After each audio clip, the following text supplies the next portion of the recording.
আমি মূলত যাচ্ছি রাজশাহী বিআরটিএতে। নাম্বার প্লেটটা রেডি হয়েছে কি না এটার জন্য আমি এই যে আমার সেই বিআরটিএ অফিস।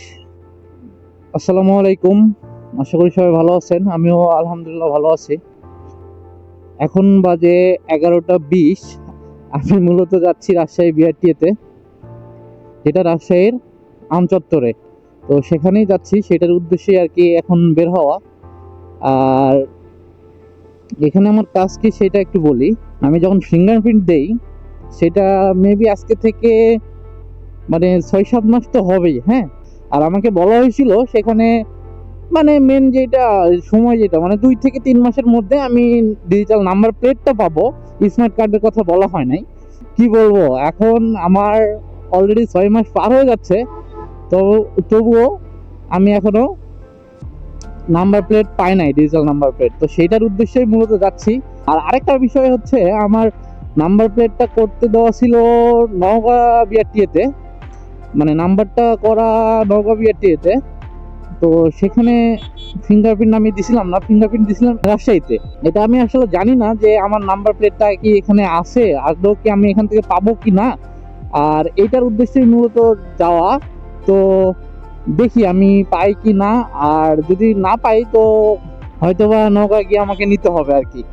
আর আরেকটা বিষয় আমি শেয়ার করি, নাম্বার প্লেটটা রেডি হয়েছে কি না এটার জন্য আমি বাংলাদেশ বিআরটিএর যে অ্যাপটা আছে, বিআরটিএ ডিএনপি অ্যান্ড ডিআরসি, তো এই অ্যাপটা আমি ইউজ করে দেখি যে আমার নাম্বার প্লেটটা রেডি হয়েছে কি না। সো এই তো দেখলাম কয়েকদিন আগে যে আমার এটা রেডি।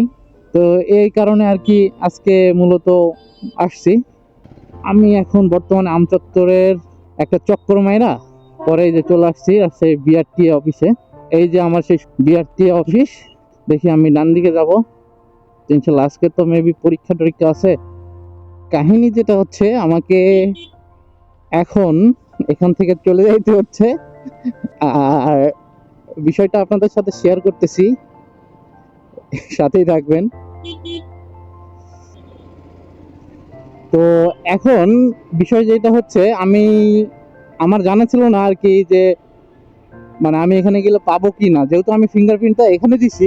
মানে আমি ভাবছিলাম হয়তোবা যেহেতু বিভাগীয় বিআরটিএ অফিস, তো সেখানে আমার মানে এখান থেকেই সব কিছু আর কি বিভিন্ন জেলায় যায় আর কি। তো সেক্ষেত্রে আমি ভাবছিলাম যে এখান থেকে আমি কোনোভাবে উঠাইতে পারি কি না। যার সাথে কথা বললাম সে আর কি এখানে কর্মরত আছেন বিআরটিএতে। তো ওনাকে জিজ্ঞাসা করে যা বুঝলাম যে আমি ফিঙ্গারপ্রিন্ট ব্যতীত আমি এখানে কোনো কিছুই পাবো না, বা দিতেও পারবো না আর কি, নিতেও পারবো না। এই হচ্ছে আর কি ব্যাপার। আর এখন আমার নাম্বার প্লেটটা, আমার নাম্বারটা যেহেতু নওগাঁর, সো নওগাঁ থেকে আমার সবকিছু নিতে হবে। আমার মতো যারা এইরকম কাহিনীর মধ্যে পড়ে আর কি, তো তাদের উদ্দেশ্যে মূলত ভিডিওটা আমি আর কি মেক করছি। সো এরকম ঝামেলায় যেন কেউ না পড়ে। একটা বিআরটিএ অফিসে আমার নাম্বার করা, আর আমি আমি যে কোনো বিআরটিএ থেকে মানে নাম্বার প্লেট সংগ্রহ করতে পারবো কি না, এই আর কি বিষয়।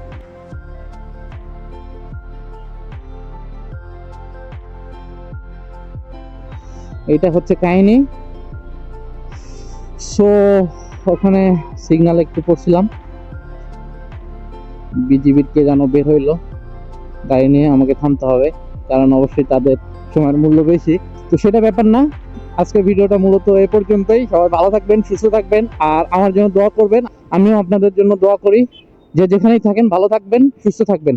আসসালামু আলাইকুম।